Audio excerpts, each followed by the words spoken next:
will praise you with all of my strength, with all of my life, with all of my strength. All of my hope is in you. Sing, I praise you. I will praise you with all of my heart. I will praise you with all of my strength, with all of my life, with all of my strength. All of my hope is in you. Let's worship the Lord.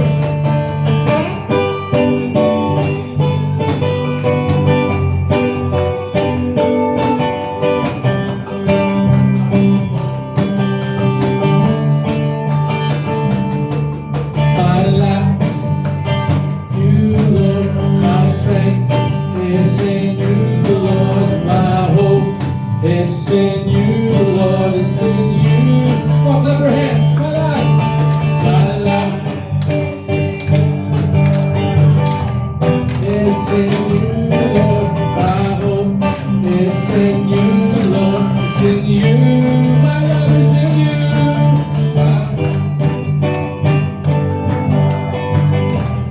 It's in you, Lord. My hope is in you, Lord. It's in you. Sing, I will praise. I will praise you with all of my heart.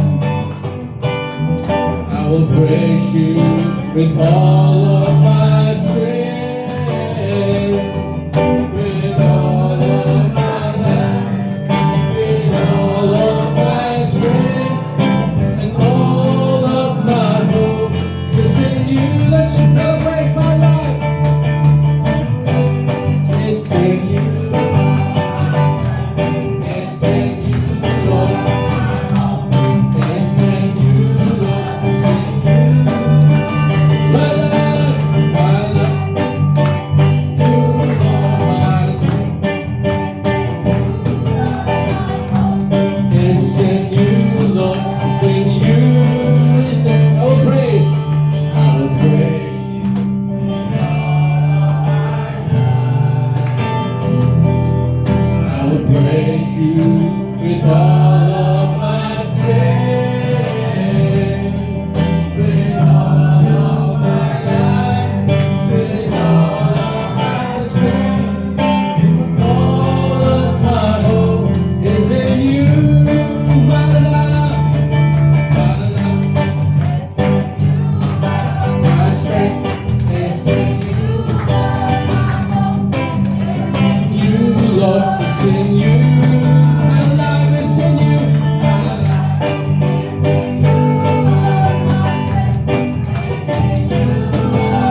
His word, of His word, the Spirit of the Lord, the Spirit,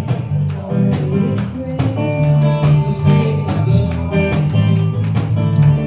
Spirit of the Lord, is great and mighty in me. Okay lang, the Spirit of the Lord, the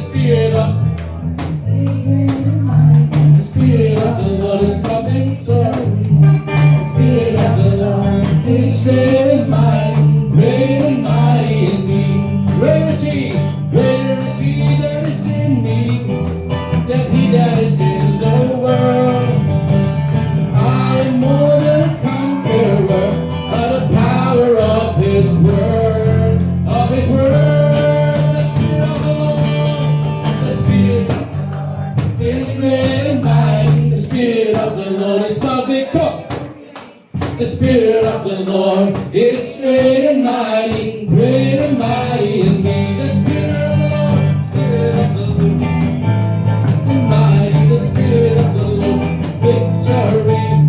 Spirit of the Lord is great and mighty in me. Great and mighty in me. Great and mighty in me. Sabi ng verse, sabi niya, greater is He that is in me. Hindi mo nga, greater. Greater. So kung meron kayong problema, our God is greater. Amen? Greater is He that is in me than he that is in the world. Alright? Sabi mo sa tabi mo, great is the Lord. Greater is He that is in me than he that is in the world. I am more than a conqueror by the power of His word. Ang ganda, di ba? Sabi niya, I am more than a conqueror. Sabihin niyo nga, I am a conqueror. Mga basketball fans dyan, right? Sabihin niyo ulit, I am a conqueror. Greater is He that is in me than he that is in the world. I am more than a conqueror by the power of God's word.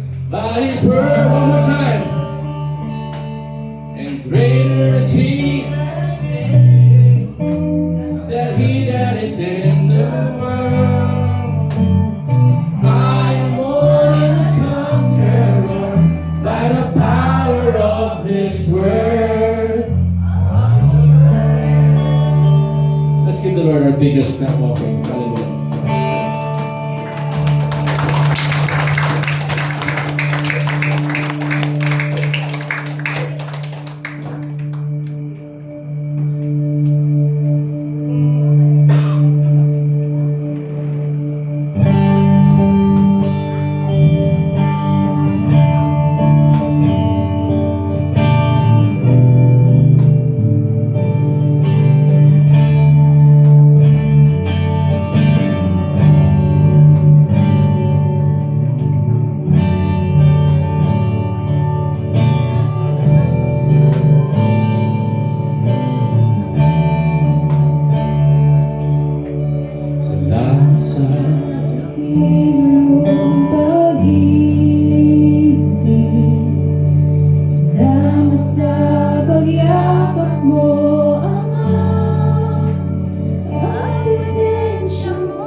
Wala niya pa sa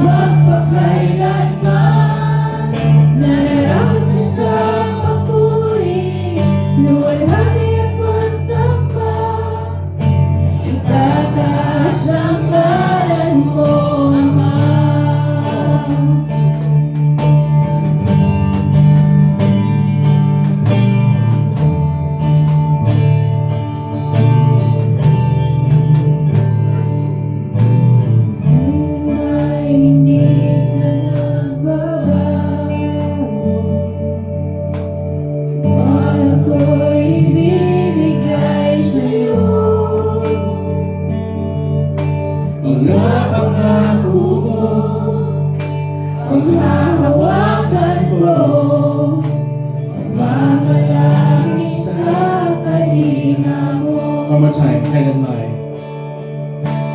Kailanman hindi Oh yes, God.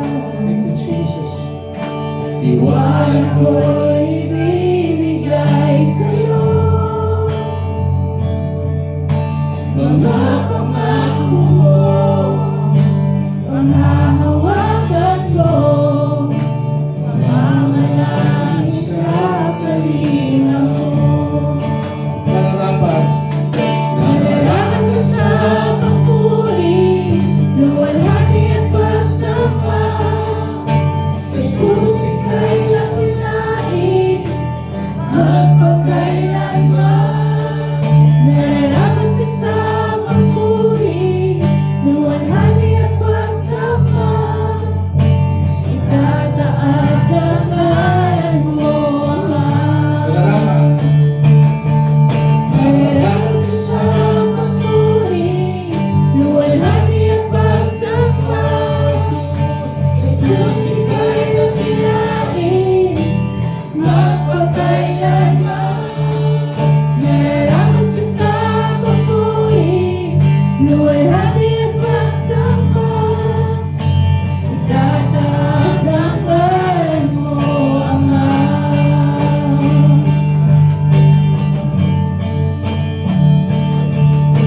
Taas ka namin, O Diyos, pupurihin ka man.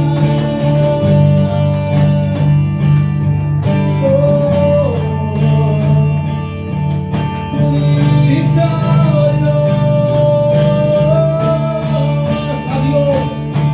Ang iyong nilikha. Kaluluwa sa'yo, itataas ang ngalan mo. Bawat labi. Bawat labi ay magpupuri. Jesus, dakila ka. Ang iyong nilikha. Ang iyong nilikha.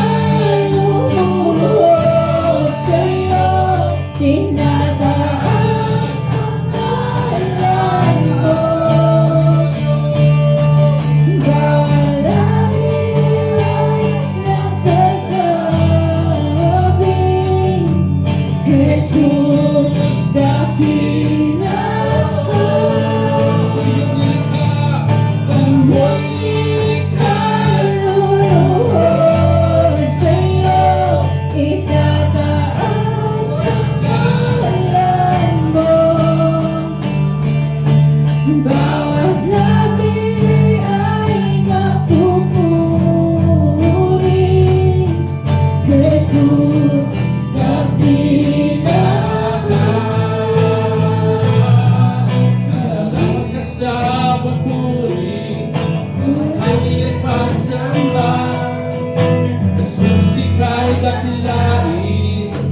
Napakailanman. Nararapat ka sa pagpuri. Ang iyong pagsamba. Itataas ang ngalan mo, Ama. Sa'yo ang kapurihan. Ang walhatian ngayon at magpakailanman. Jesus, Jesus, sa'yo ang karangalan. Kapangyarihan ngayon at magpakailanman. Let's work. Jesus, sa'yo ang kapurihan. Ang walhatian ngayon at magpakailanman. Jesus, sa'yo ang karangalan. Kapangyarihan ngayon at magpakailanman. Jesus, Jesus, sa'yo.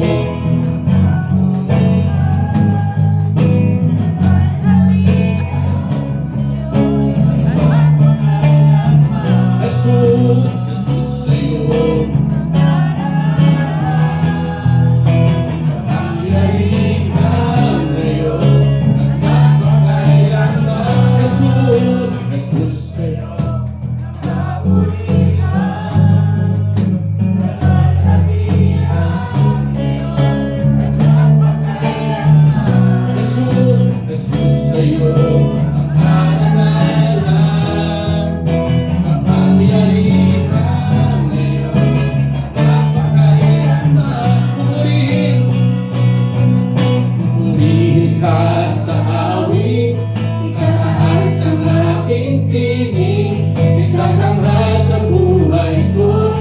Tanging ikaw, O Diyos. Higit pa sa kalangitan, ang iyong kalwalhatian, kadakilan mo'y di mamapantayan. Pupurihin ka sa awit, itataas ang aking tinig, itatanghal sa buhay ko'y tanging ikaw, O Diyos. Higit pa sa kalangitan, ang iyong kalwalhatian, kadakilan mo di mamapantayan. Jesus, Jesus sa'yo ang kapurihan, kalwalhatian ngayon, kailanman. Jesus sa'yo ang ngalan, kapangyarihan ngayon at magpakailanman. Pupurihin ka sa awit, itatanghal sa buhay ko'y tanging ikaw, O Diyos. Higit pa Ang iyong kalwalhatian, kadakilan mo'y di mamapantayan. Jesus sa'yo ang kapurihan, kalwalhatian ngayon at magpakailanman. Jesus sa'yo ang kagalan, kapangyarihan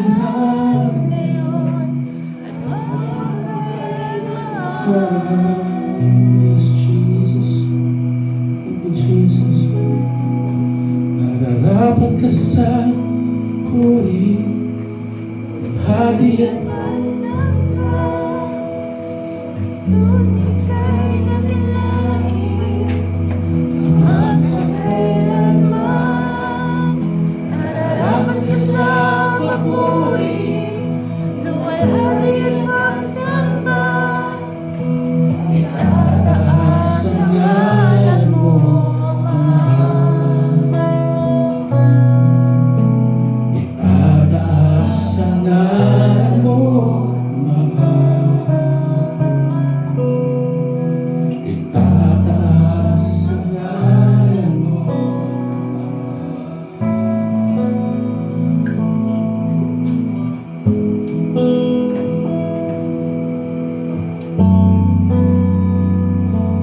Yes, Jesus.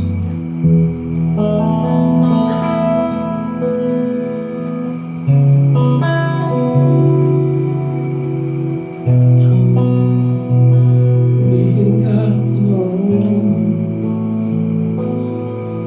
Purihin ka, Panginoon. Sambahin ang ngalan mo, ay buti mo, Ama. Salamat po.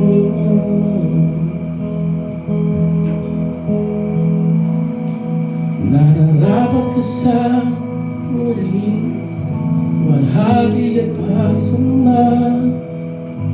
Jesus, ika'y dakilain, magpakailanman.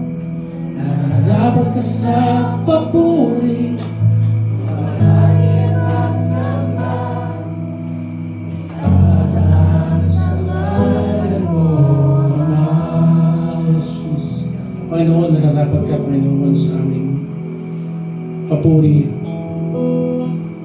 Everything that we have, everything that who we are, God, is all because of you, Father God.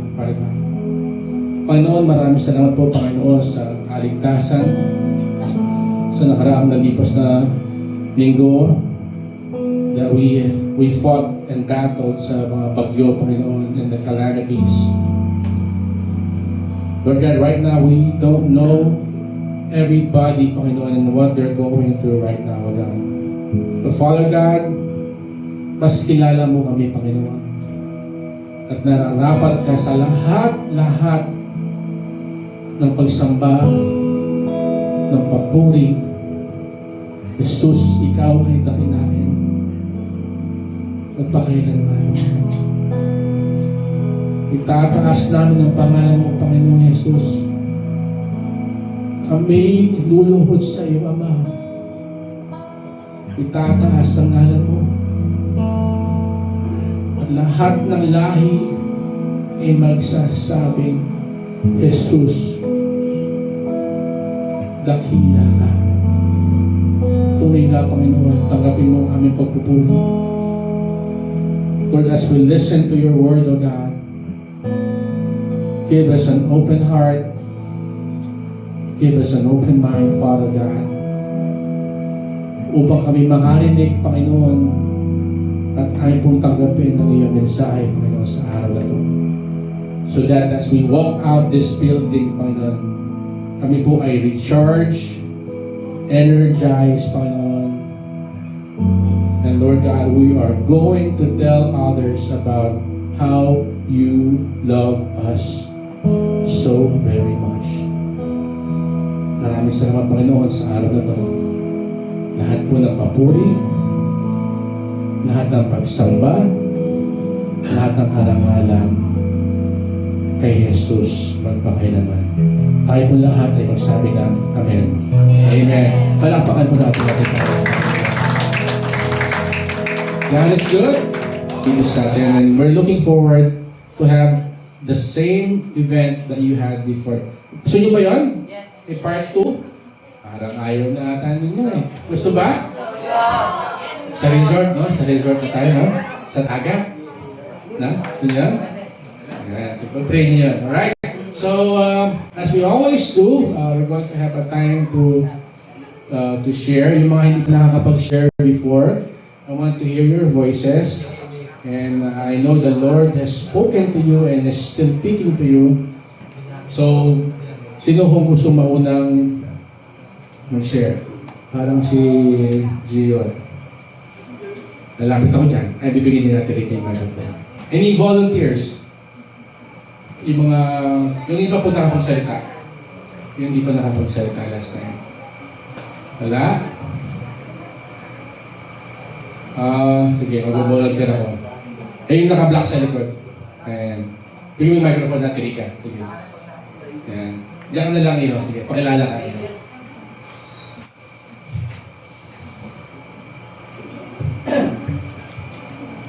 Hi po, I am Michelangelo de Guzman. I'm from Pandayan, Gimba. Ayun po, nagtithank you po kay God for almost 4 months po na lulubog, lilitaw ako sa church. Nandito po ako ngayon, makikinig ng Word of God.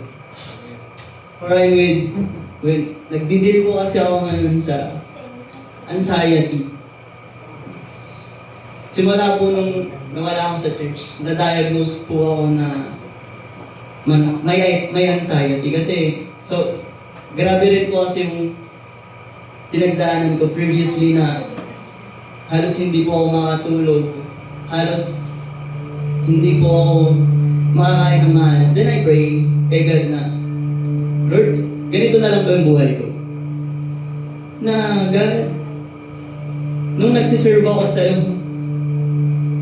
may problema. Nung umalis ako sa'yo, God, nung hindi na ako nagsiserve sa'yo, hindi na ako tumutugtog, hindi ko na nililig yung worship team. Mas grabe yung nangyari. Then I pray kay God na, Lord, bigyan mo ako ng church na magagamit yung full potential ko na walang limit.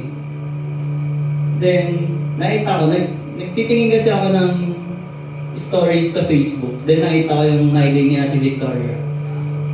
Then na-reach out ko siya. Sabi ko, pwede makijoin. Kasi, namimiss ko na mag-serve. Namimiss ko na yung ganito, yung fellowship. Yun, thank you kay God kasi nandito po ako ngayon nagsasalita. Maraming salamat po.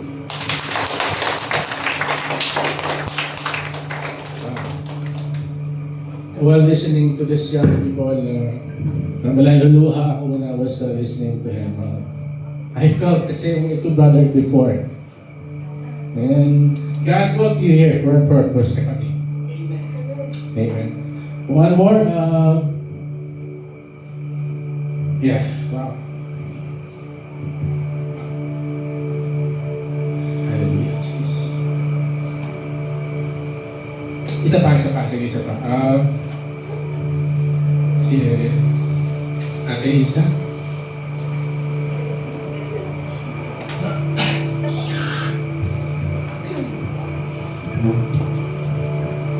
Mapagpalang araw sa ating lahat. Mga bata, narito ngayon. Good morning sa inyo lahat at nakabalik kayo.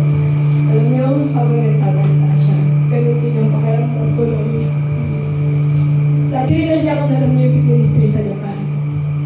Nung nandito ako sa Pilipinas na is 2 years na ako dito, wala akong ministry. Pinag-play ko din yun, makahanap ako ng ministry. Kasi na-miss ko din kumanta. Kaya, pakiramdam ko rin yung naramdaman ko. Kaya salamat sa Panginoon at namin. Nila ka ng Panginoon dito. Pero before pa ang lahat, nais kong magpasalamat sa Panginoon kahit di man ako pumasa sa JLPT, Japanese Language School last week. Pero may pumasa naman para sa panalangin na binigay ng Diyos sa akin. Nung time na exam ko, umaga pa lang, parang ayaw ko nang pumunta. Pero sabi ko, Lord, kung wala ang sanang bayad yung exam ko, hindi na ako pupunta. Pero, pumunta pa rin ako. Kung nag-time na ako, nandun na ako sa Ateneo University, doon ako nag-exam sa Makati, Ateneo. Habang kumakain ako sa labas, sa likod ng building, bago ako makiat ng exam room. Nag-pray ako, Lord. Ikaw nang bahala sa akin. Kung ano man yung maging result ng exam ko, maluwag sa puso kong tatanggapin. Pero dahil sa ganun, hindi ko ako pumasa. Pero sabi ng Panginoon sa akin, habang nakikinig ako ng preaching sa likod ng building, may isang mag-i-exam din, kagaya ko, GFT exam din, GFT, Japanese Language. GFT, Japanese Language. Tapos sabi niya sa akin, mag-i-exam ka din po, sabi niya sa akin. Kasi nakikinig ako ng preaching, hindi ako nagre-review, nakikinig ako ng preaching. Pinausap niya ako, kung mag-i-exam ako, sabi niya. Ikaw ba, mag-ilang exam mo na, sabi ko. Pang-5 ko na pong exam to, sabi niya. Dati po sa PCAM pa ako nag-exam, 4 times to, pero hindi ako pumasa, sabi niya. Pero baka dito ako papasa, sabi niya. Alam mo, anak, sabi ko lang, kasi bata pa siya. Kahit saan mo tayo mag-exam, sabi ko, yung exam doon sa ka-exam dito, pareho lang yung lalabas, sabi ko. Pero dahil mabuti ang Panginoon, kung ipapasa ka niya talaga, ipapasa ka. Yung time na yun, habang nag-usap kami, na parang bumulong ang Diyos sa akin, yung maliit lang na boses, still small voice, bumulong ang Panginoon. Tapos, hindi siya mapakali, nakabahan siya sa isa. Sabi sa akin ng Panginoon, ipag-pray mo siya. Ako naman, hindi rin ako mapakali. Kasi sabi ng Diyos, ipag-pray ko siya. Hindi ako makapakali. Paano ko kaya siya ipag-pray ka ko? Paano ko siya masasabihan na ipag-pray ko? I-distracted siya sa mga kausap niya sa cellphone. Yung mga kasama niya mag-exam, hinihintay rin niya. Taga Lucena City siya, taga Lucena siya. Tapos sabi ko, nag-uusap kami habang, ano ba yung kukunin ko, kaya bakit ka nag-exam ng ganito, sabi ko, JFT. PITP po sabi, ikayo po sa ano po yung kukunin nyo sabi. Is-laban na ako, mas mataas sa PITP. Paglabas ako ito sa moto. Pero, hindi ako pinalad na makabasa. Pero sabi ng Panginoon sa akin, nag-CR siya ang tagal niya. Sabi niya, pag-pray mo. Hindi ko siya magawa ng pagkakataon para pag-pray. Kaya na sa CR, hinihintay ko siya lumabas. Tapos na ako mag-CR siya, hindi pa. Tapos, abala siya. Ako naman, naghahanap ako ng pagkakataon para ito. Pero siya pinukontak na kasama. Tapos pumasok na ako. 11:30 akyat na ako, sabi niya. Eh sabi ko, siya kasi hintayin niya pa yung kasama niya. Ako kasi mag-isa ko lang. Then that time na papasok na ako sa entrance, nagpipilat na ako sa lab ko para i-take na yung exam ko. Nandun lang siya sa may gate, hihintay pa rin yung kasama niya. Ano, paano kaya siya makapag-pray? Sabi ko, aakyat na ako, sabi ko. Kung hindi pa siya magpipilat na yun, hindi ko na siya makapag-pray, sabi ko. At hinihintay niya may kasama. Nung time na nagpilat na ako, aakyat na sana ko sa doon, ay mag-elevator kasi bawal. Kasi sila lang. Kaya, hinihintay ko sa may baba ng hagdan.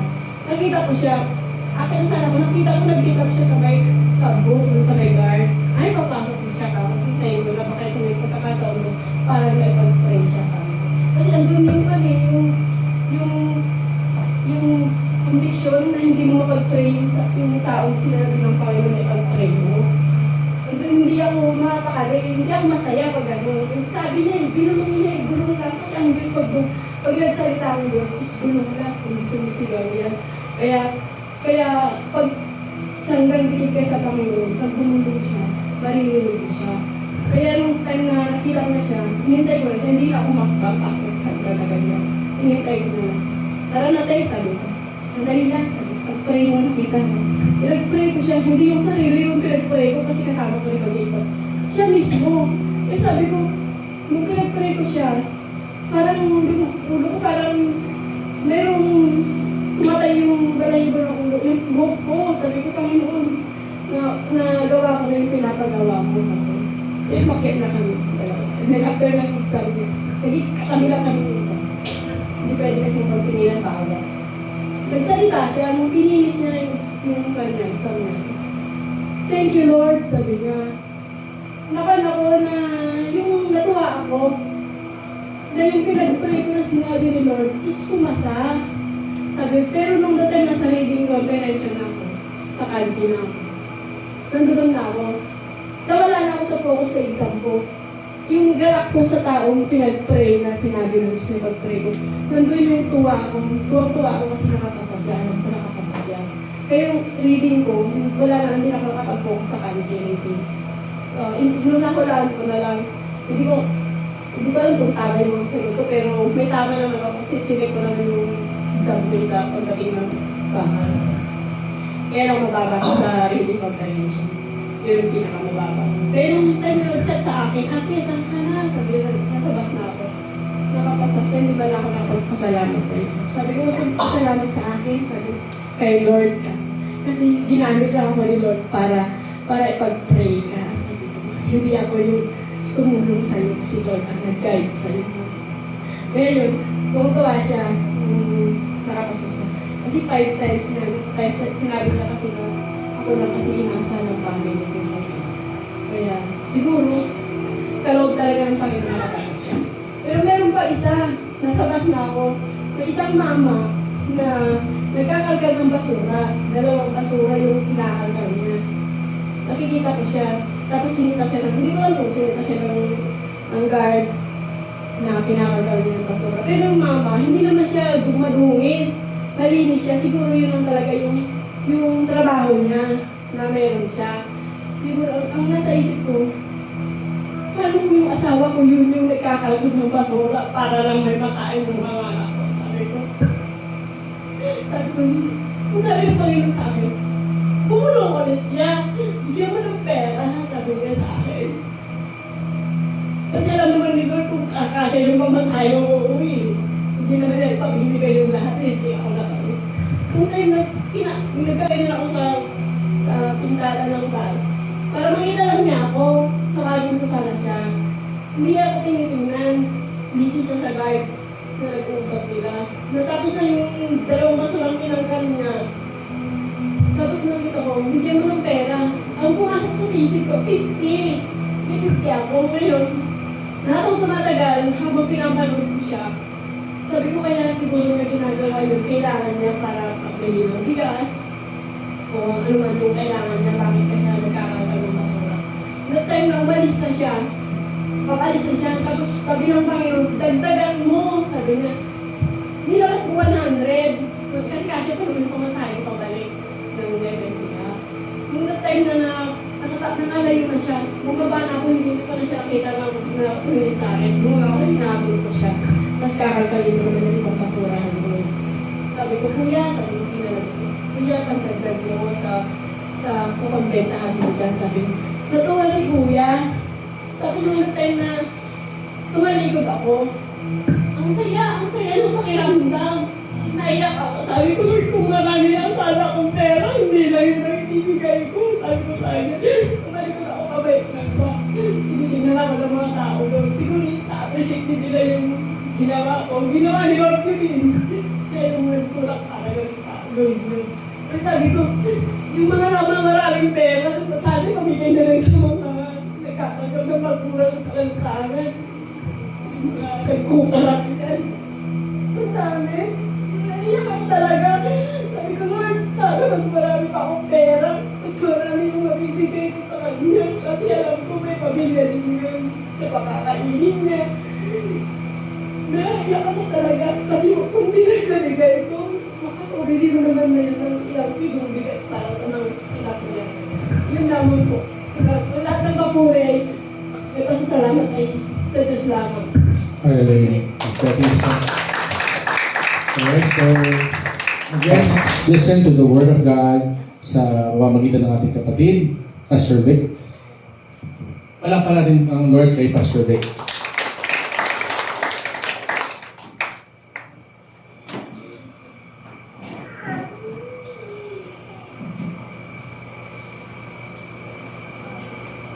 Hello. Good morning. So, new faces. Salamat po sa mga bagong mukha na amin pong nakakasama sa lugar na ito. Still ang Panginoon ay parang gusto ko rin umiyak. Actually, I sense the Spirit of God, the presence of God. Kanina, habang pwede bang tumayo kasi nakatalikod ako yung si Michael Angelo. Asan si Michael Angelo? Pakitayo nga ko yan. Okay, you are very much welcome sa ating gawain sa Panginoon. At ayon sa kanyang sinabi kanina, siya ay dating nasa church, no? At lumayo ka ba o tumigil ka sa... Napaliwara ako, Pas. Nagtampo ka? Napaliwara ako.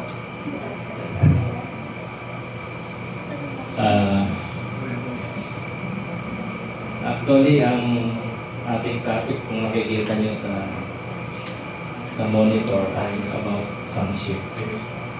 So malaki ang kinalaman ito sa buhay ni Michael Angelo. At hindi lang sa kanya, kundi sa ating lahat. No? Kaya kanina, actually, hindi natin natapos ito last November 2nd, November 2, tama ba?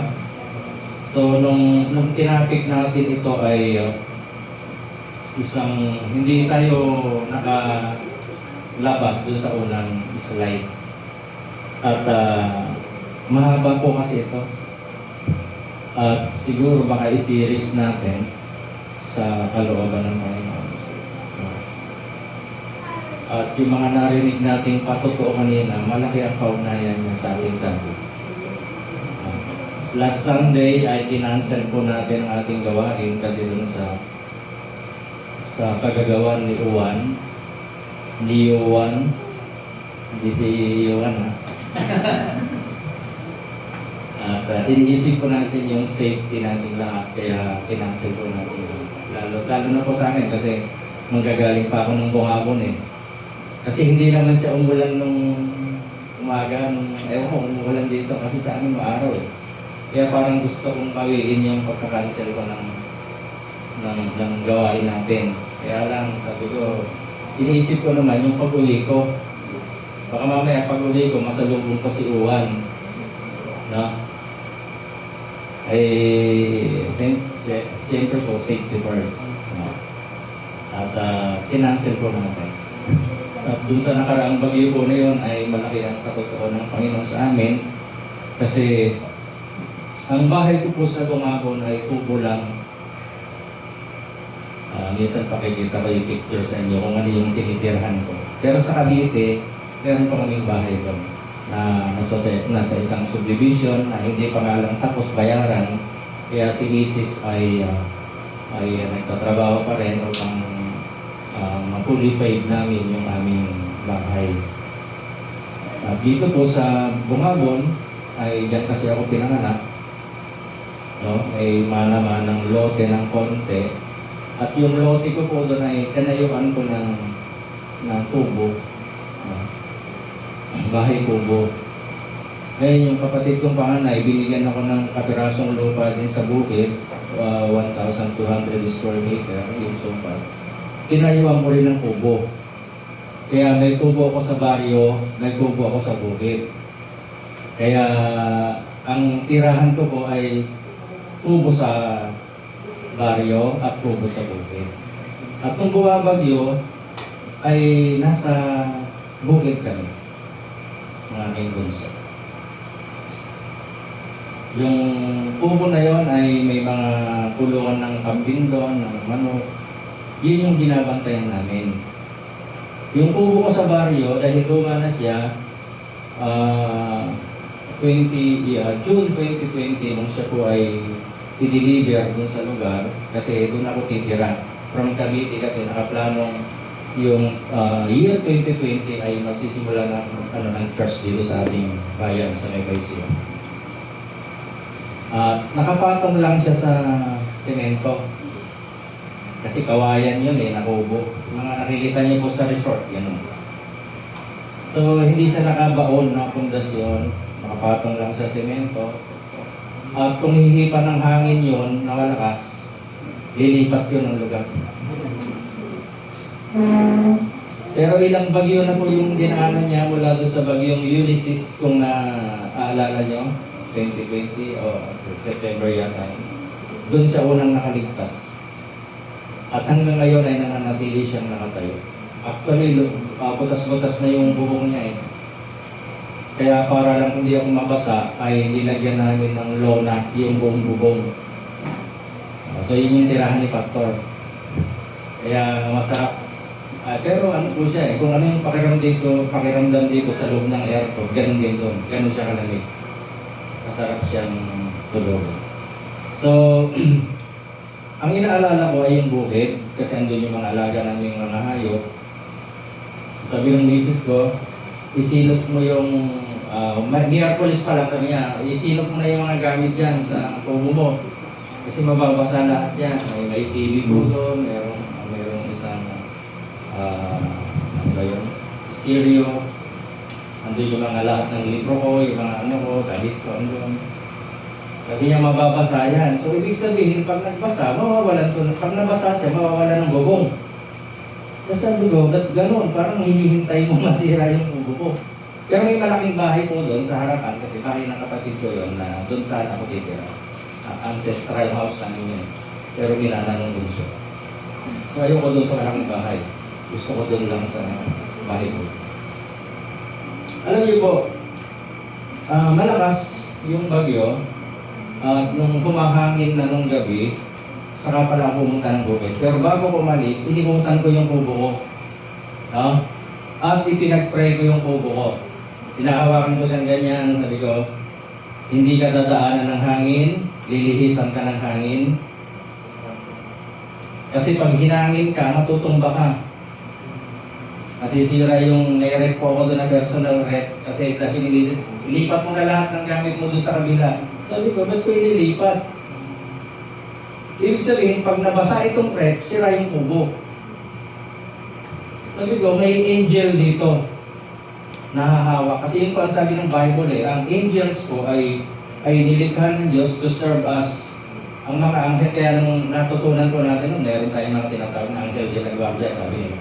Pero ang totoo po, lahat ng tao ay merong bantay na nagbabantay sa atin ng mga anghel ng Panginoon. Kasi yun ang trabaho nila upang maglingkod sa mga anak ng Diyos. Kita niyo pa, angel, yung waiter niyo, angel. Hindi nga lang nakikita. Sabi ko sa misis ko, ay ano yan, babantayan ng anghel yan. Nung nasa bukid na kami, talaga namang hinihintay ko na lang mawalan ng bubong yung kasi lakas talaga. Kasi bukid ko eh. Pero biyaya ng Diyos, hindi natinag yung kubo, yung kulungan ng kambing, hindi siya natinag. Yung mga manok namin, sinilog namin, nilagay namin sa mga cage. No? Walang nasira. May mga ilang nabari lang dun sa sanga ng umbrella tree. Ngayon, sabi ko dun sa bunso, kasi hanggang nagsimula po ang hangin ay 8. 12:30, may hangin-hangin pa siya. 12:30 ng gabi po gising kami nun. Kasi basang-basa ako nun dahil nakakapote ako, pero yung palang kapote naman, ay tumatagos yung, sabi ko, ba't ako ginawa? Nakakapote naman ako. Na-discover ko lang na basa ako kasi nung uwi na kami ng alauna. Sabi ko, wala nang hangin, uwi na tayo. Alam niyo, pagdating ko sa kubo, wala kahit isang gamit ko doon ang nagalaw. Tuyong-tuyo yung loob ng kubo, pero yung puno doon sa likod ng kubo, kasi bukid na rin po, yung malaking sanga niya ay nakasampay doon sa kabilang bakod.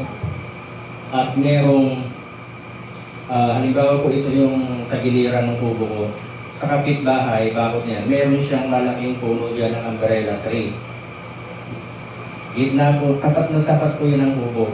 Tapos gumanon po yung umbrella tree, hindi dito sa kubo ko. So gumanon siya, ibig sabihin humakay siya. So ibig sabihin, sabi ko, hindi ko kayang itulak. O kahit tayo, hindi natin, sama-sama tayo, hindi natin kayang itulak yung umbrella tree para tumagilid, tama? Pero nakatagilid siya, ibig sabihin, dinaanan siya ng malakas na hangin. Ang iniisip ko, kasi ito yung kubo ko, ito yung umbrella, ibig sabihin yung hangin umikot dito. Nakakalaman po, umikot siya rito para i-ball yung puno. Nakita nyo? Sabi ko na eh. Kasi ang panalangin, pag hiningi mo sa Diyos yan, sabi ko kasi sa akin, sabi ko, huwag kang dadaan dito hangin. Lihisan mo yung kubo ko. Nakinig po ba ang Diyos? Nakinig. Kasi yung kubo ko po, may bahay ditong malaki, may bahay ditong malaki, may bahay ditong malaki. Yung dati kong bahay na semento andun. Tapos yung bahay ng kapatid kong panganay, nakapagitan doon sa nakapagitna. Andito siya, ito yung malalaking bahay. Alam niyo po ba, nung minsan na punta ako doon sa Dirty Kitchen, nakita ko yung bubong sa kusina, tuklap. Kita niyo pero nakaikot yung malalaking bahay. Samantalang yung kubo kong nakalantad, talagang, hindi ko lang kasi napicturean mga kapatid Gusto kong makita nyo Dahil gusto kong makita nyo ang Diyos buhay. Kung iningatan niya kami, kaya rin niyang gawin yan sa bawat isa po sa atin. Privilege natin yan. Yun ay dakilang privilege, yun ay binigay ng Diyos para sa atin. Yung ingatan niya yung kanyang mga anak. Bakit? Kasi anak ka. Sabihin niyo nga po sa katabi niyo, kasi anak ka. May kasunod pa, kahit pasaway ka.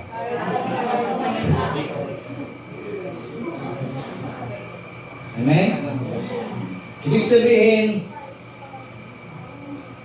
sa realidad ng buhay, lalo na sa isang pamilya, hindi nawawala yung pasaway. Tama? Pasaway. Pag sinabing pasaway, laging sinasaway. Tama? Ang ngitian ng katabi mo. Yung ngiting sumasaway. Amen. So, salamat sa Diyos. Yan po ang patutuloy ni Pastor. Ano po yung last bagyo talaga. Alam niyo po ba, gamitin niyo lang yung dila niyo at yung bibig niyo para magbukas ng paningin. Ang Diyos makikinig. Si Ate Isa, kailan ka Biyernes ba? Sabi niya, November 8 sila pa. November 8. November 8 ka nag-exam. So November 7 ka, nag-message. Sabi niya, Pastor, ipag-pray niyo ako. At ewan ko kung nag-message din sa inyo. Ipag-pray siya kasi may exam siya doon sa Japanese language. Pinag-pray natin si Ate Isa na kung ano yung, siyempre, pipipray natin, makapasa siya. Ako, pinag-pray ko sa Panginoon, hindi siya makapasa. Kaya pala eh. Ang pinag-pray ko sa Panginoon ko ano yung kalooban mo sa akin. Thy will be done. Nakakatuwa. Kasi, pinag-pray natin si Ate Isa, may ipinag-pray si Ate Isa doon sa lugar, nakapasa yung pinag-pray niya, pero siya hindi. Ako hindi nila nag-pray. Tama? So, nidismaya ka ba? Hindi.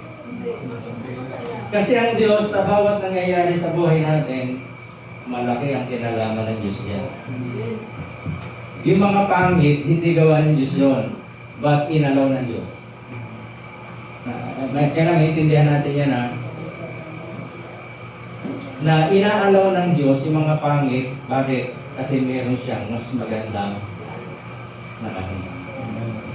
Walang creation ng Panginoon. Kaya pag may nangyaring pangit, hindi pa tapos ang buhay. Amen? Tignan mo yung kapatid mo kung pangit siya. Kaya kung pinanganak ang pangit, may pag-asa pa. Bakit? May bikibelo pa eh. Yan yung si Sanderford. Kilala niyo ba si Sanderford? Sanderford nga ba yan? Sandaran sa akin. Sandaran nga yan. Diba? Lumaki nga lang yung ulo ng bumwa ko. Lumaki yung ulo kaya bumalik sa dati. Okay, so mahaba yung introduction ni Pastor. Nakalagay ko ay hanggang umpisa lang ulit tayo. So tingin ko sa monitor, sabi ko dyan ay sonship. Ito po ay kalalagayan ng pagiging anak ng isang ama at pagiging ama ng isang anak. Ibig sabihin, meron kang relasyon sa isang magulang. No?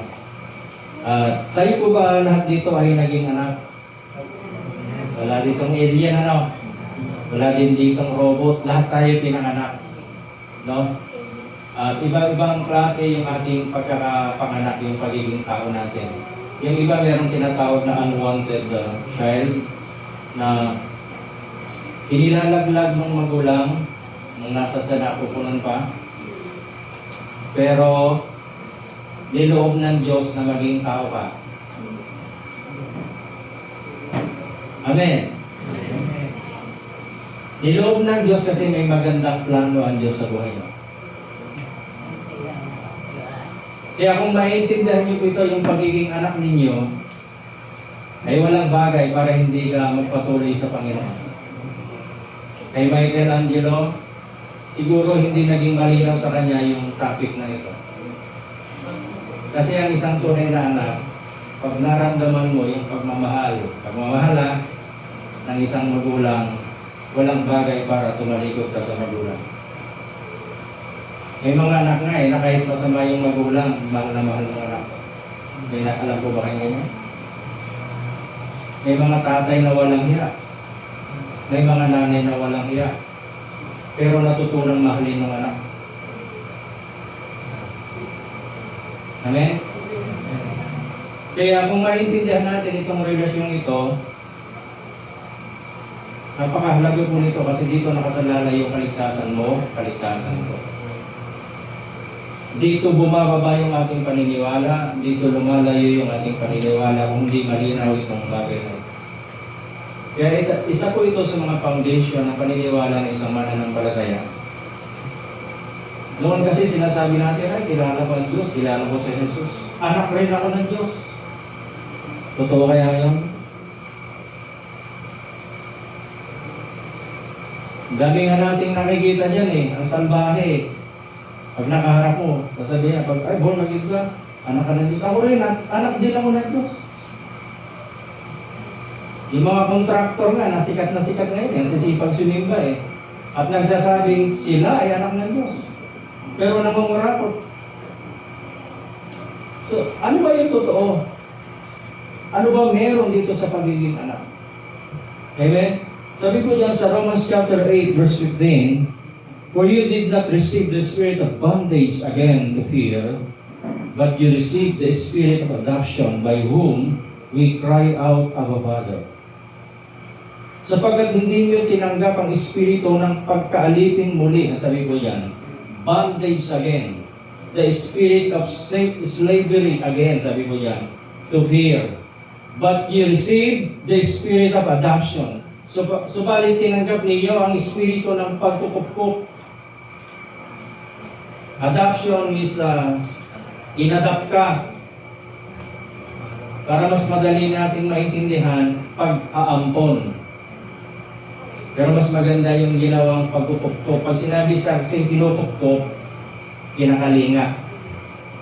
Pag inaampon kasi, parang pinulot lang sa basurahan, nadaanan lang yung ganun ng araw, ganun eh. Pag inaano kami ng tatay namin. Tatay, ba't iba mukha ako doon sa mga kapatid ko? Sabihin ni tatay, eh kasi pinulot ka lang sa tayong kalabaw. At naniniwala naman kami kasi bata pa kami. Sabi ko, tatay, ba't si ate maputi? Ako hindi. Puputi kasi yung mga kapatid ko. Kaya nung baka ako, nagkaroon din ako ng kaisipan, sabi, ano kaya ako ng nanay ko? Ano kaya ako ng tatay ko? So nagdududa ako. No? Ampun kaya ako? Maintindihan natin ngayon kung ano itong ampun na ito. You did not receive the spirit of bondage again to fear, but you received the spirit of adoption by whom we cry out, Abba Father. Tinanggap ninyo ang espiritu ng pag-aampon o pagkukupkup na kung saan ikaw ay makakatawag na ngayon sa Kanya ng Abba Father. Abba means Daddy.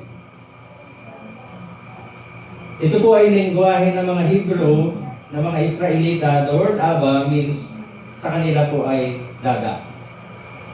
Sa atin, pag nagsisimula tayong tumawag ay Papa. Yung bata, pag natututo ng magsalita, Dada, Papa, Tatay, gano'n. Sa Israel po, yung the word Abba, ito daw po yung unang lengguwahe na lumalabas sa bibig ng isang sanggol na nagsisimula ng matutong magsalita. Kaya ang kahulugan po nito sa kanila ay Daddy. Amen. Kaya pag pinagdugtong mo, Abba Father, Daddy Father, or Daddy God. Amen. Sa atin, tinuro sa atin nun, Papa Jesus. Kasi mayroong Mama Mary. Hindi naman asawa ni Jesus si Mary. Diba? Ang asawa ni Mary ay si Jose. Hindi si Jesus. So why we are calling her Mama Mary and Papa Jesus? Pag-aaralan po natin lahat. Para mas maging malinaw po sa amin. Sabi ko dyan, you did not receive the spirit of bondage again. Pag sinabing again, muli, ulitin, ibig sabihin meron siyang pinanggalingan. Sa unang panahon kasi po, ng paglilingkod ng tao, next slide, sabi mo yan, Ate Beck. Next slide. Parang nawala.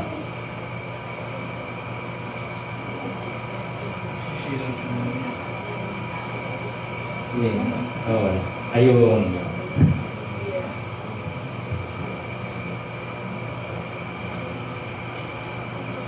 Sa unang panahon po kasi ng pagkakilala ng tao sa Diyos, andun yung tinatawag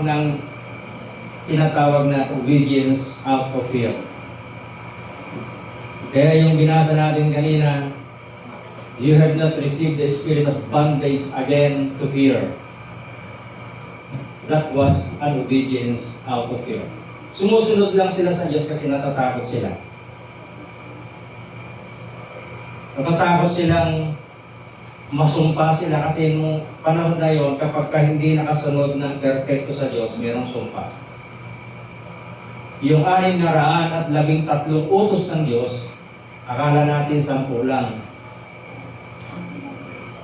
Pero yung 10 pala na yun, kasama dun yung sa 613. Yung 10 lang, hirap na tayong makasunod. Tama?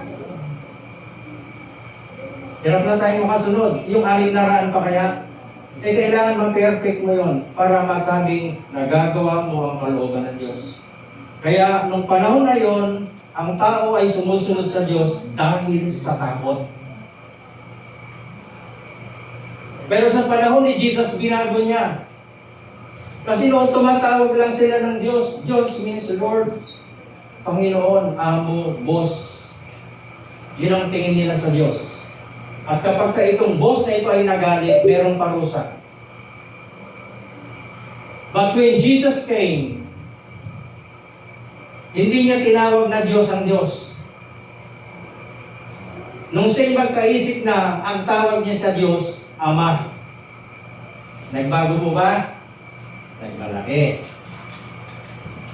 Doon sa panahon na yon, being Lord or Panginoon, ang pananaw ng tao sa sarili niya ay slave, servant.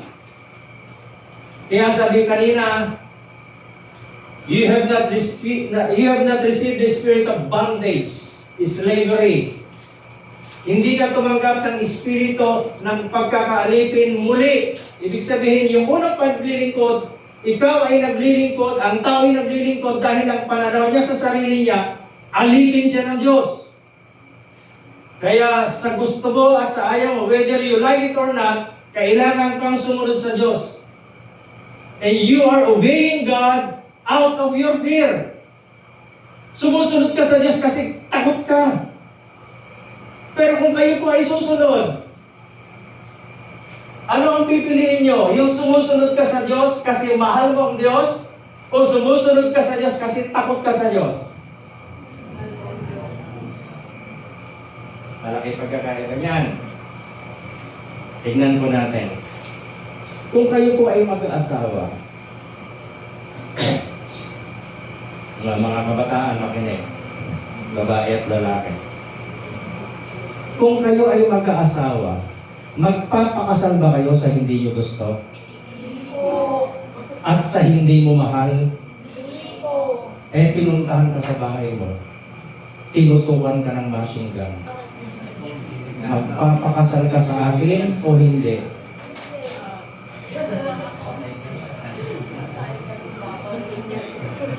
Isa mga lalaki, magpapakasal ka ba doon sa babaeng wala ka naman nararamdaman? Hindi po.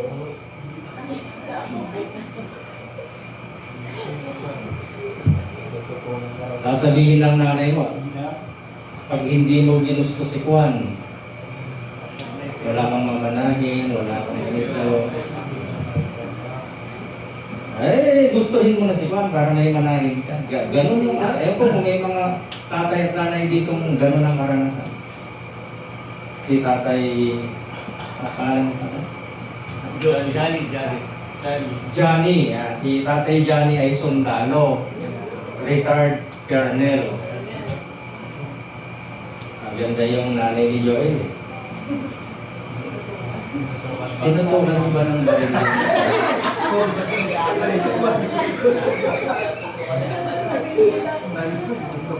Yan, ganito kay Rika na. Papakasal ka sa akin na hindi.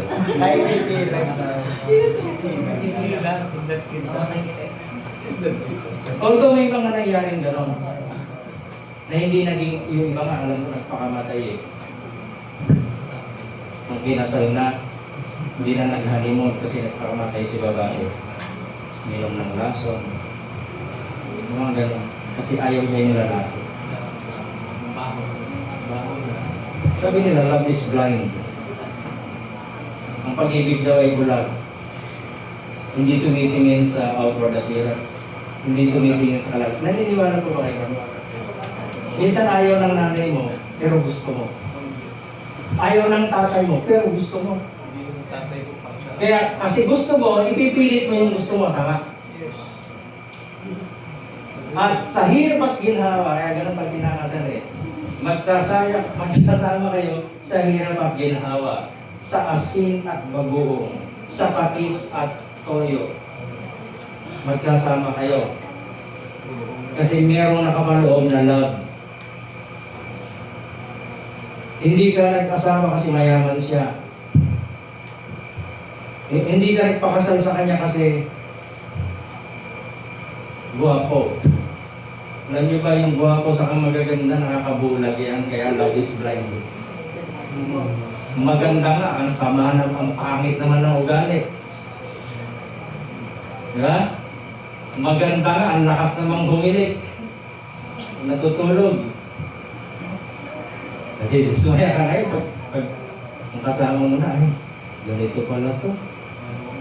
O ngayon, nag-iisip ka, paano ka tatakas? Hindi na pwede, nakasal ka na eh. Anong gusto nating paratingin doon? When love is absent, kapag yung love ay absent, hindi maganda yung magiging resulta. Tama. Ganun na nangyayari sa tao. Naglingkod ang tao sa Diyos na hindi naiintindihan kung bakit siya naglilingkod. Naglingkod siya kasi gusto niyang mapagpala, gusto niyang i-bless siya ng Lord, gusto niyang malayo sa sumpa. Kaya pag nagpipail doon sa pagsunod, kasi kailangan ng pagsunod perfect eh. Pag nagpipail sa pagsunod, dumarating yung sumpa. Tanong, meron bang taong makaka-perfect sa pagsunod sa Diyos? Wala. Kaya yung panahon natin, ang tawag dito, grace period. Nasa panahon tayo ng biyaya.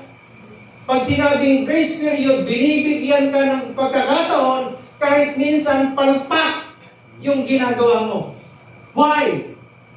Kasi mahal na mahal na mahal na mahal ka ng Diyos. Magbabago ka. Pero ang Diyos hindi.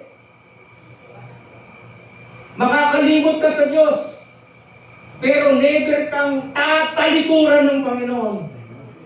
Bakit? Ganun siya magmahal. Kasi tatay siya. He is a father. Amen. Kaya napakabuti po ng ating Diyos na maintindihan po natin yung bagay nito bilang anak.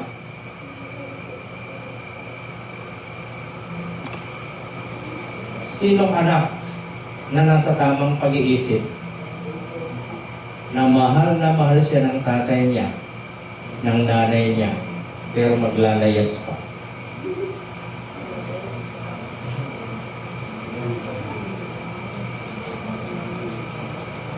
Minsan nagtatampo tayo eh. Kasi hindi maganda yung nakikita. Pero paano kung maganda yung atmosphere ng bahay? Kung yung magulang mo, mabuting tatay, mabuting nanay, lalayas ka pa ba? Pag lumayas ka, ikaw ang may diferensya, hindi sila. Pero kapag nararamdaman mo yung love, yung kasi yung pipigil sa iyo eh.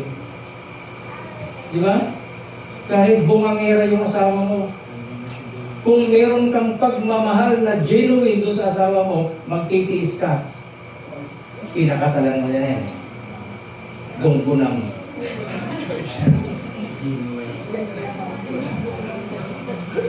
Gunggunaban? Ano ba tama doon? Ha? Ha? Buti nga sa'yo?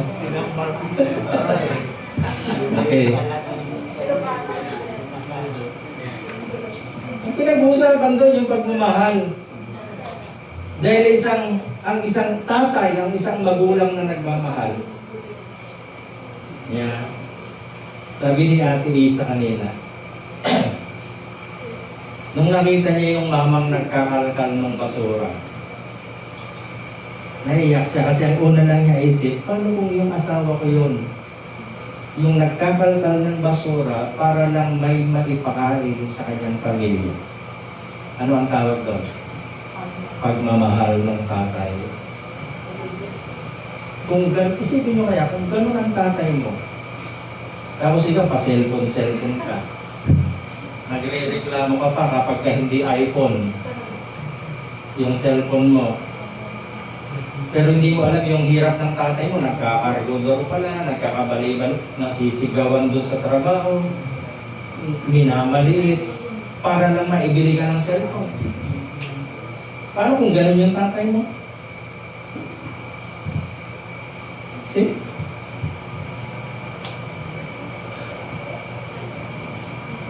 Obedience out of fear. Sumusunod ang tao noon dahil sa tao. Kaya pagdating ni Jesus, binago niya yung kwento. Hindi Lord, hindi God. Tinawag niya ang God, Tatay. Bumuo ng isang relasyon.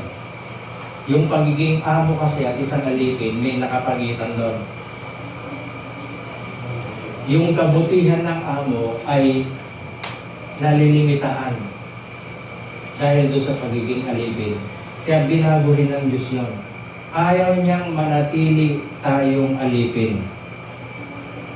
Gusto niya maging anak kanya. Dahil ang sabi ng Bible, tayo yung mga tupang ligaw. Lumayo tayo sa Panginoon. Sabi ng Bible, nagkanya-kanya ng daan ng tao. Alam niyo po yung kanya-kanya ng daan? Yun yung relihiyon. Inimbento ng tao ang relihiyon para makalapit sila sa Diyos. Pero nabigo ang relihiyon. Kasi hanggang ngayon, hindi matagpuan ng relihiyon yung tunay na Diyos. Nag-aaway. Pero yung totoong Diyos, hinanap niya yung mga totoong anak niya. Siyang naghanap. Siyang gumawa ng hakbang.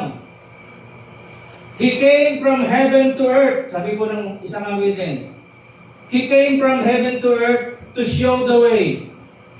From the earth to the cross. Oh.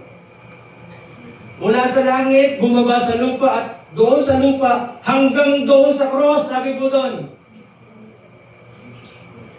Mahanap lang tayo.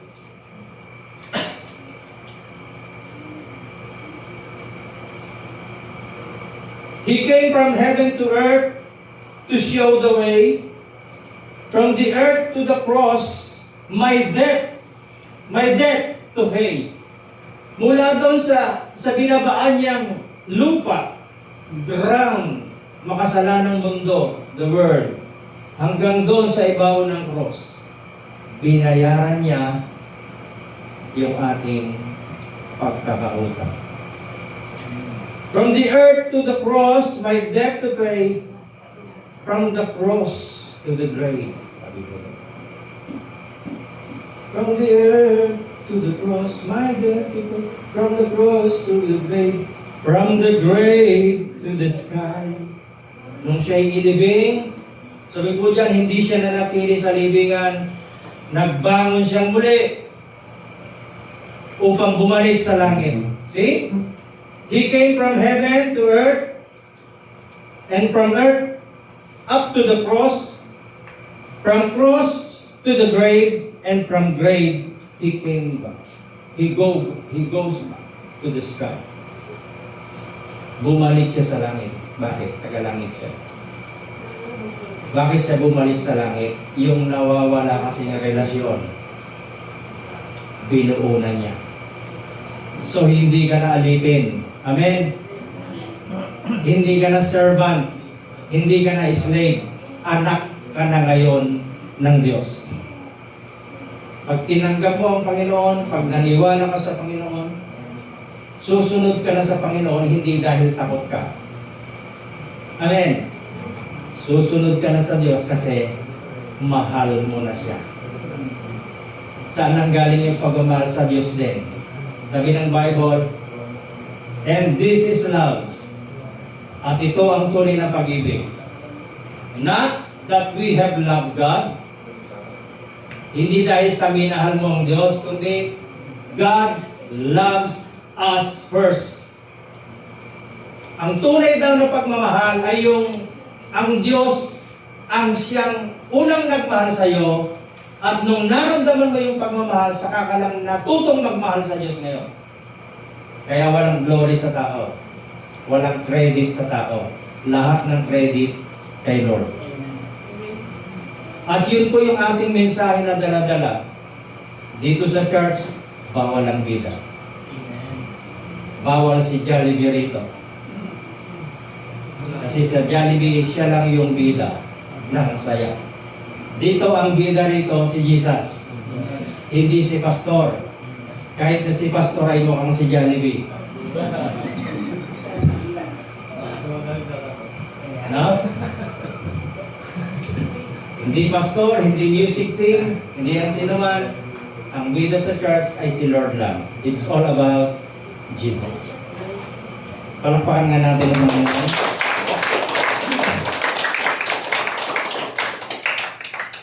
sa reliyon, alam natin, ang pinagmamalaki yung leader, yung founder, yung minister, yung pastor. Eh hindi tayo reliyon. Kaya hindi natin ipagmamalaki ang pastor. Ang ipagmalaki natin, yung pastor ng mga pastor. Si Jesus. Hallelujah. Amen. Puputol-putulin ko po ano, kasi susundan din niya.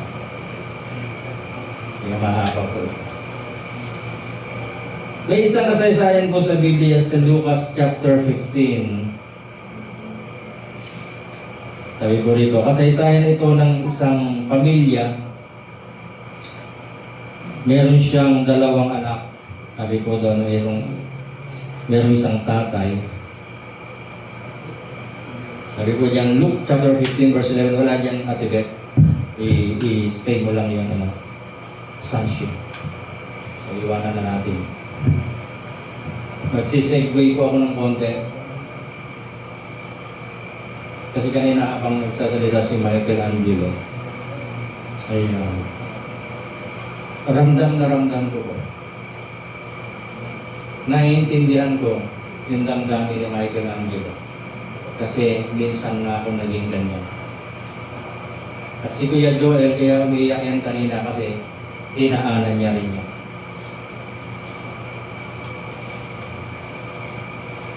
At hindi lang kay Michelangelo itong mensahe ito, ay para sa lahat. Kasi lahat po tayo naligaw.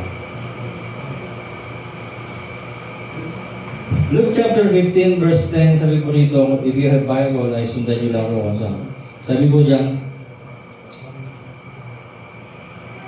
likewise, I say unto you, there is joy in the presence of the angels of God over one sinner that repented. Meron daw isang malaking pagsasaya sa kaharian ng langit kapag ang isang tao ay nagbalik loob sa Panginoon. And he said, verse 11, a certain man had two sons. At merong kinuwento si Lord na sabi niya, merong isang lalaki, merong isang tatay, na merong dalawang anak. Ilan po yung anak? Dalawa. So, yung dalawang anak niya ay panganay at bunso. Dalawa lang. At sinabi sa kanya, sa kaniyang ama ng bunso, verse 12, Tagalogin na natin, Ama, ibigay mo sa akin ang bahagi ng iyong kayamanang naukol sa akin, at ibinahagi din naman ng ama ang sa kanila ang kanyang pagkabuhay. Yan yung Tagalog. And he divided unto them his living. Yung kabuhayan, yun ang ibig sabihin nun, no? Ay ibinigay ng tatay. At ang sabi po rito, hindi lang ang humihingi yung bunso, pero ang ibigay niya, tamay yung panganay. Sabihin nung bitawan niya yung hinihingi nung bunso, sabi kasi nung bunso ay, bigyan mo sa akin yung parte ko. Yan. Give me the portion of goods that falleth to me, and he divided unto me. Bigay mo na sa akin yung para sa akin. And not many days after, the younger son gathered all together and took his journey into a far country. There wasted his substance with a riotous living. Sabi ko dyan, nakaraan daw po yung maraming araw at yung daladala ng bunsong anak na kayamanang bigay ng tatay niya, nagpakalayo-layo siya. Sabi ko doon, and doon, inubos niya yung kanyang kayamanan. Sabi ko doon, riotous living. Riot yung magulong pamumuhay. Now, tingnan niyo po itong batang lalaki,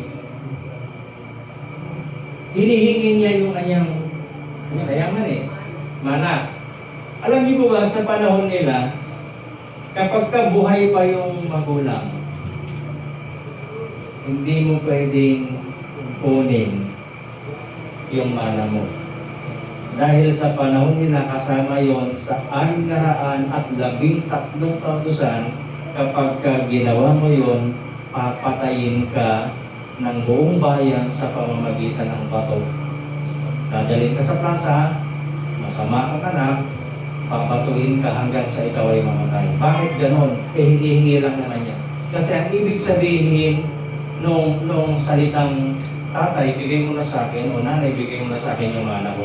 Ang ibig sabihin nun, ang katumbas nun, ganito po, nanay, tatay, mamatay ka na sana ngayon. Nakuha niyo po? So kapag sa panahon nila ay hinihingi mo yung mana mo, ang ibig palang sabihin nun, gusto mo nang mamatay yung nanay mo at tatay. Kasi bakit? Kasi yun lang yung tanging paraan para maipamana sa'yo yung testamento. Para maibigay sa iyo yung nilalaman ng testamento. Kaya yun po ay pagwawalang hiya ng anak doon sa kanyang tatay. Pero dahil mabait yung tatay, ibinigay yung para sa kanya. Nasusundan niyo po?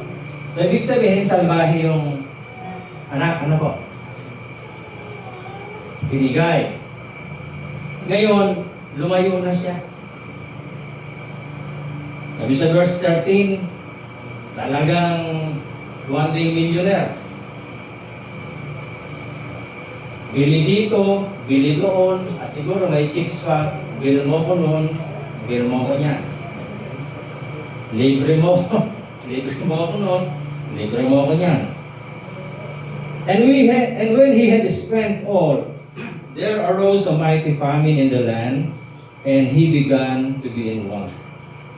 Nung naubos na yung kanyang mana, sabi po doon, nagkaroon ng matinding taggutom. Wow. At siya nagpasimulang mga ilan. So taggutom na.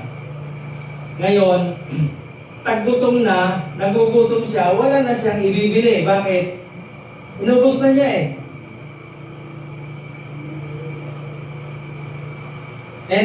And he went and joined himself to a citizen of that country, and he sent him into his fields to feed swine. Sabi ko doon, pumasok siyang tagapag-alaga ng baboy. Diba, mayaman yung tatay niya. Umalis siya sa poder ng tatay niya, nagpakasasa siya, inubos niya yung kayamanan niya, nung naghirap na siya, hindi na siya makabalik sa tatay niya. Tama po ba? Kasi nahihiya na. Tama?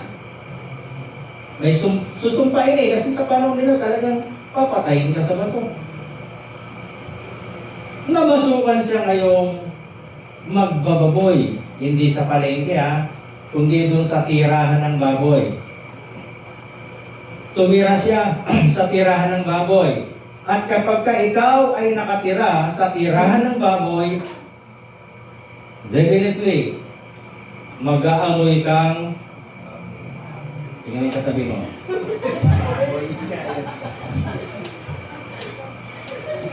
Sinunutin nyo.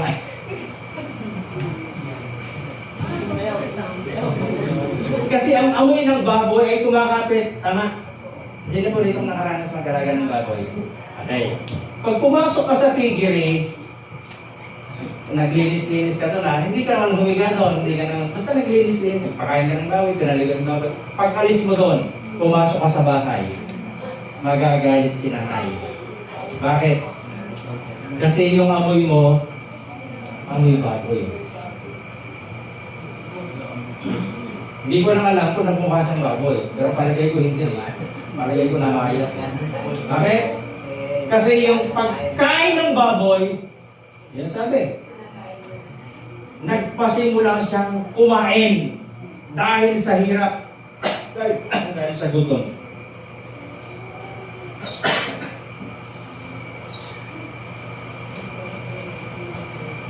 Umaroon siya at nakisama sa isa sa mga mamamayan sa lupaing iyon at sinugo siya sa kanyang parang upang magpakain ng mga baboy.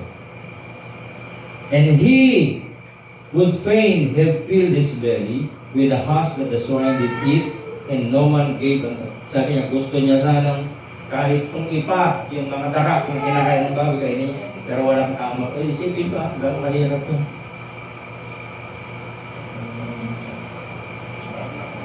Verse 17.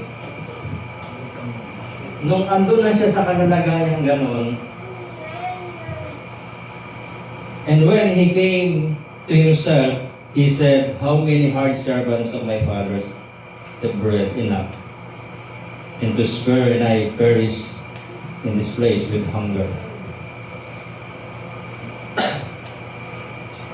Nung sa ganong kalalagayan, na-stress na siya. At nung na-stress na siya, nagkaroon siya ng anxiety.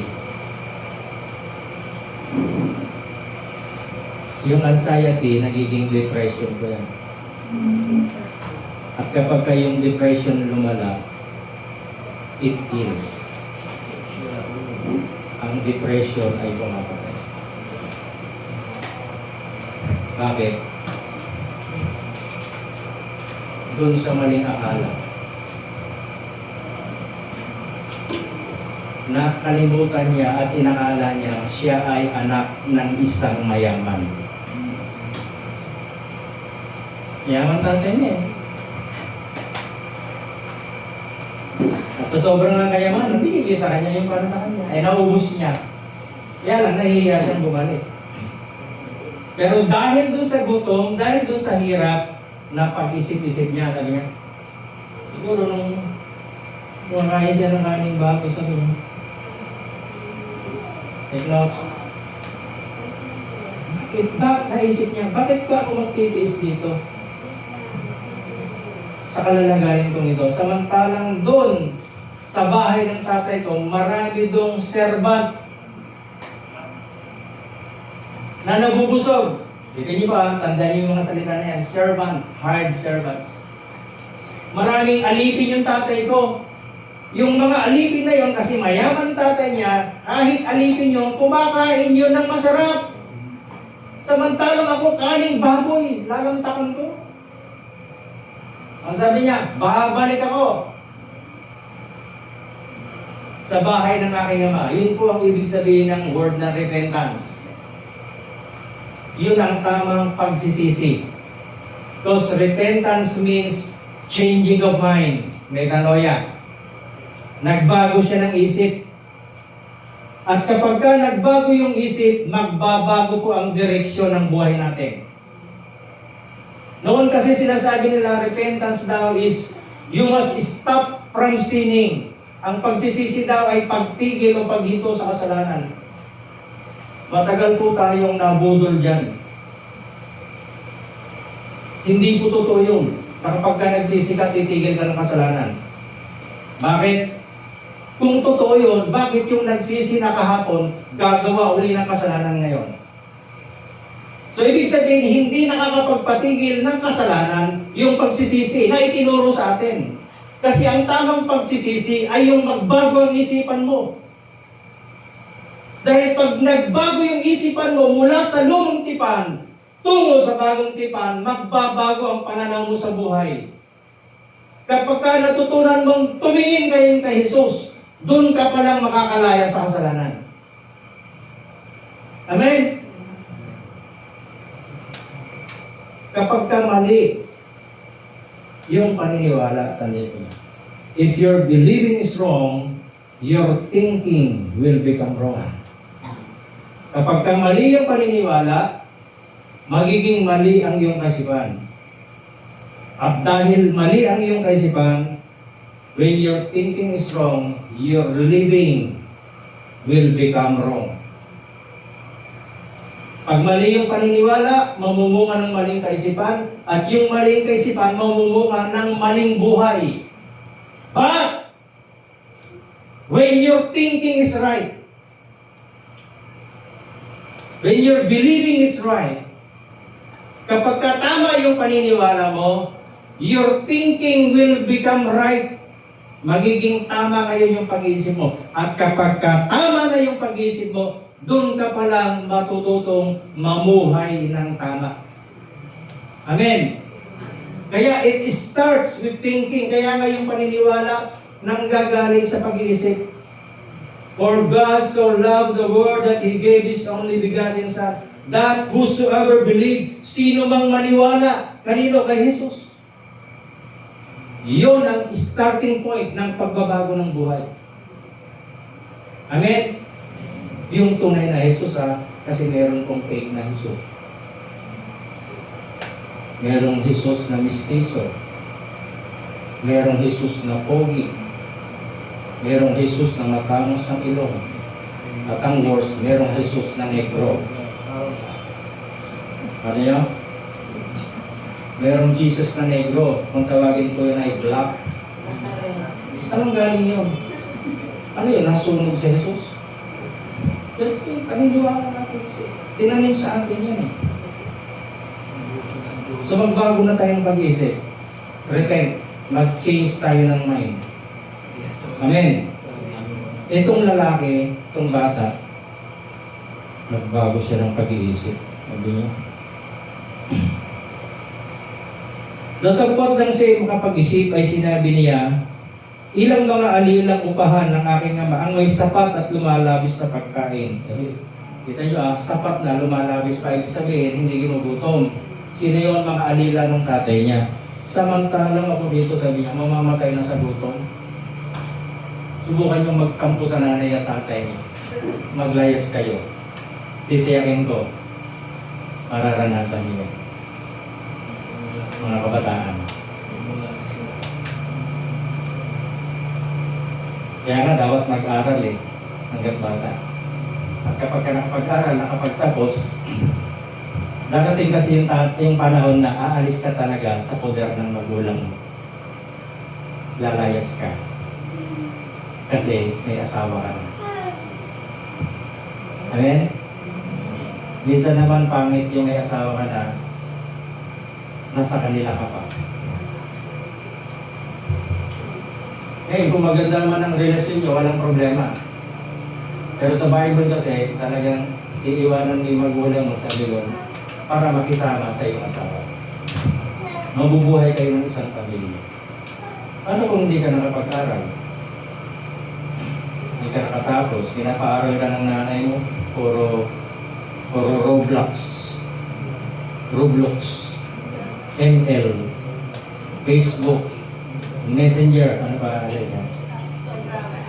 Instagram, TikTok, wala nang ginawa kundi mag-TikTok na mag-TikTok. Nasa school, TikTok na TikTok. Pakyut ng pakyut pag nakikita si Christ. Paganda ng kilay. Katapusan, hindi nakatapos ng pag-aaral. Bakit? Hindi nakikinig kay ma'am. Ilan yung teacher natin dito? Dalawa. O, pag nagle-lecture yung teacher, hindi nakikinig. Kaya pagdating ng exam, blanco yung papel. Ang gagamitin yung magic eyes. Yung talas ng mata. Titingin doon sa katabi. Ano yung sagot sa ano? Nakikinig ba mga kabataan? Kaya hanggat may pagkakataong mag-aral, mag-aral. Dahil para rin yan sa inyo. Amen? Kaya tayo pinag-aaral kasi gusto ng magulang natin na someday ay gumanda yung buhay natin. Amen. Huwag niyo akong gayahin. Pero alam ko, maganda buhay ko ngayon. Kaya lang huwag niyong gayahin yung dinaanan ko. Kasi second year high school pa lang ako, lasinggero na. Bago ako makatapos ng high school ay wala pa kasing Cebu nun eh. Marijuana ang nauso. So yan ang buhay ni Pastor. Buti na lang mabait si Lord. Ano? Gusto ko nun yung motto ng mga drug addict. Ang motto ng drug addict ay, drug addict never grows old. Rock and roll, baby. Ang isang drug addict daw ay hindi tumatanda. Bakit? Drug addict never grows old because they die young. Yun ang napapala. Buti na lang hindi naging addict si Pastor. Nagkita-kita pa tayo.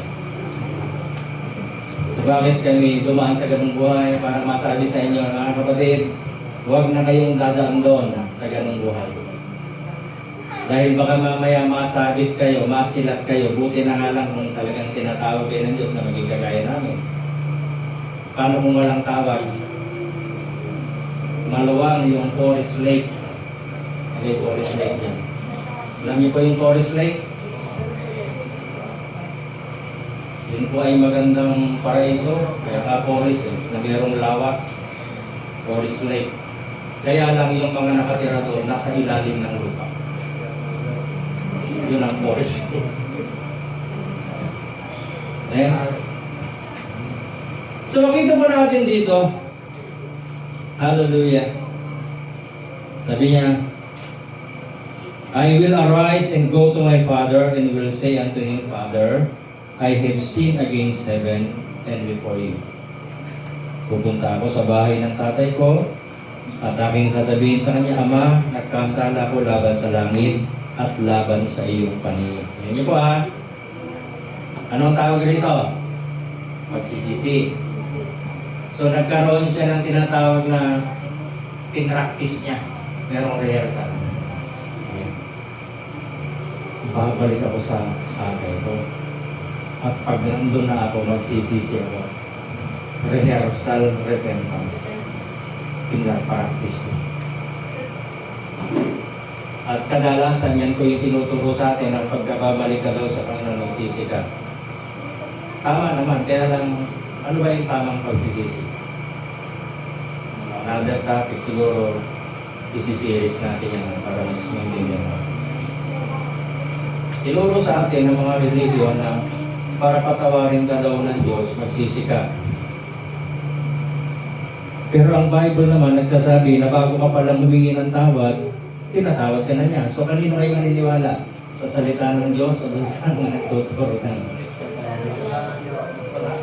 2,000 years ago, sabi po that when Jesus died on the cross, He shed His blood, ibinuhos niya yung kanyang dugo at pagbuhos ng dugo, ibinigay yung kapatawaran. Kailan nangyari ang kapatawaran nung magsisi ka ba? Hindi. Nangyari ang kapatawaran pagbuhos ng dugo ni Jesus. Kaya ang hinihingi lang ng Panginoon ngayon, paniwalaan mo, John 3:16, whosoever believe. Hinihingi niya, paniwalaan mo. Yun ang tamang pagsisisi. Kasi yung mga pagsisising nare-recite, magsisisi ngayon yan. Tama, Ma'am Kati? Mga estudyante, Ma'am, di na po po ulit. Pag naladala sa office, sa guidance counselor, pag napi-principal, hindi na po po ulit.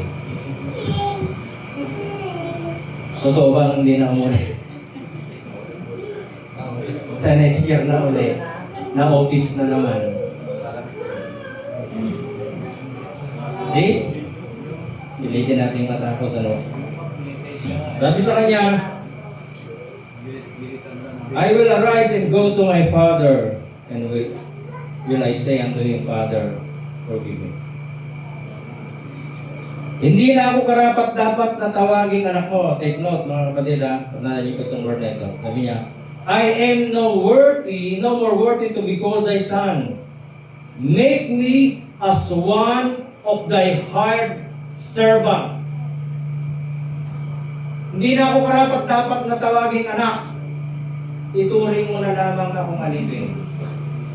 See? Yung mentalidad ng tao. Bakit ganun? Kasi ang alam nila, ang Diyos ay Diyos ng mga alipin. No.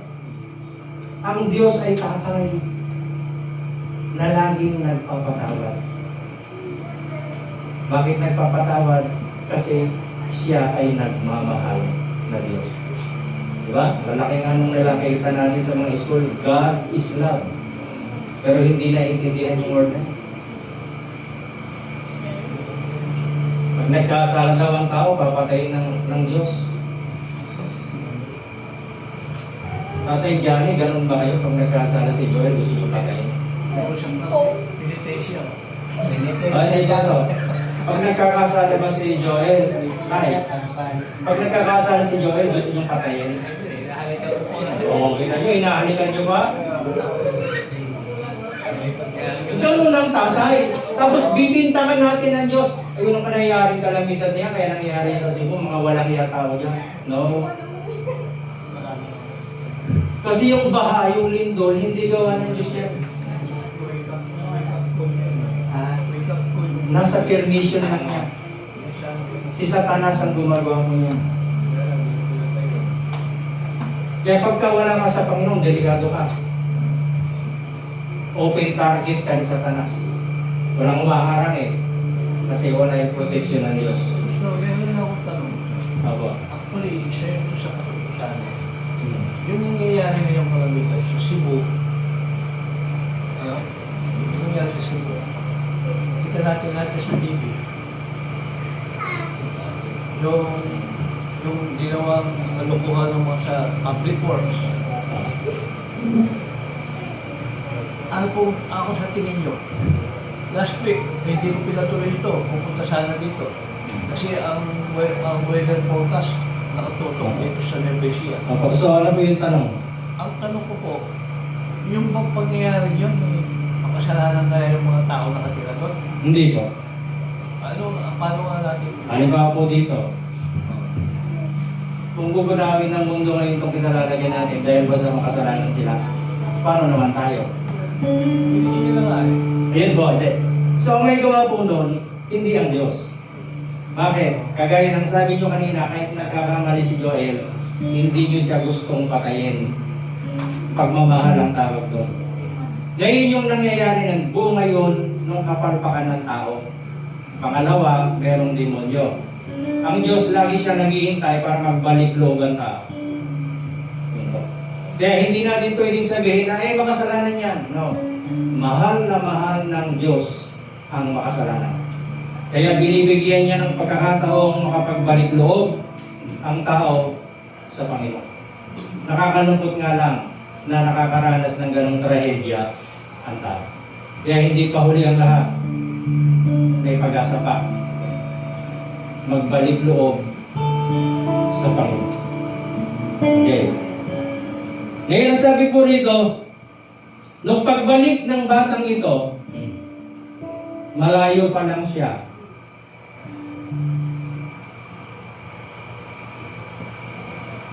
No? Nakita na siya ng tatay niya. Ganyan po ha? Sabi po doon sa kwento, malayo pa siya, natanaw na siya ng tatay niya, at yung tatay, ang unang tumakbong mabilis. Sabi ng Bible, the father ran as fast as he can towards his son. Yung buong lakas niya, inubos niya papunta doon sa anak niya. At sabi ko doon, niyakap niya at hinalikan niya, sabi ko doon sa sabi ng original Bible, hinalikan niya ng walang tigil. Kahit amoy baboy yung tao. Amoy baboy means marumi. Ang maruming tao, mahal na mahal na mahal ng Diyos. Yan ang nananawagan ng Panginoon. Para wag nang makaranas ng ganong trahedya. Bumalik na sana ang tao sa Diyos. Pero makulit ang tao. puro kawalang yan, sorry sa word puro kawalang yan, corruption, ginagawa, nadadamay tuloy. Buti na lang, tayong mga anak ng Diyos, laging iniingatan ng Panginoon. Okay? Ako naniniwala akong doon sa Cebu, may mga nakaligtas doon na born again. Naniniwala po ako. So, pero yung mga actually bishop pa yung iba. Yung po ng hierarchy ng Catholic. Yung march sila sa Loleta, nasa unahan po sila. Bispo ata yung mga sombrero nila. Gano'n. Pag nagkamali ka, ayaw ka na nilang tanggapin. Pag tumalikod ka, ayaw ka na nilang tanggapin. Ang Diyos po ba tumatalikod sa atin? Ito nga, amoy baboy, tinanggap niya eh. Ikaw pa kaya sinutin mo sa sarili mo. Yung bagong paligo ka ba kanina? Kung di ka man naligo, nagpabago ka.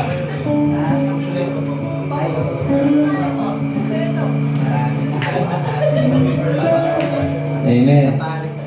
So, natututo po ba kayo? Putulin natin dito kasi mahaba po ito. Sumigway lang po tayo. Tayo kung lahat ito ngayon. Hallelujah. Ang Diyos, hindi siya nalulungkot pag bumabalik tayo sa Kanya. Alam niyo ba ang sabi? Pagbalik nitong batang lalaking ito, pinagkatay pa eh. Yung pinaka-the best na baka sabi niya, bring the fatted calf. Yung mga pinatabang baka sabi niya ay dalhin dito at tatahin dahil yung anak ko nawala, nagbalik. Alam niyo po ba yung fatted calf sa panahon niya, yung pinatabang buya? Ipiniprepare lang yun sa mga VIP. Very important person. Sa palagay niyo po kaya yung sorry sa salita, gagamit lang ang mga salita parang sweden. Sa palagay niyo yung walang hiyang batang yon VIP yun.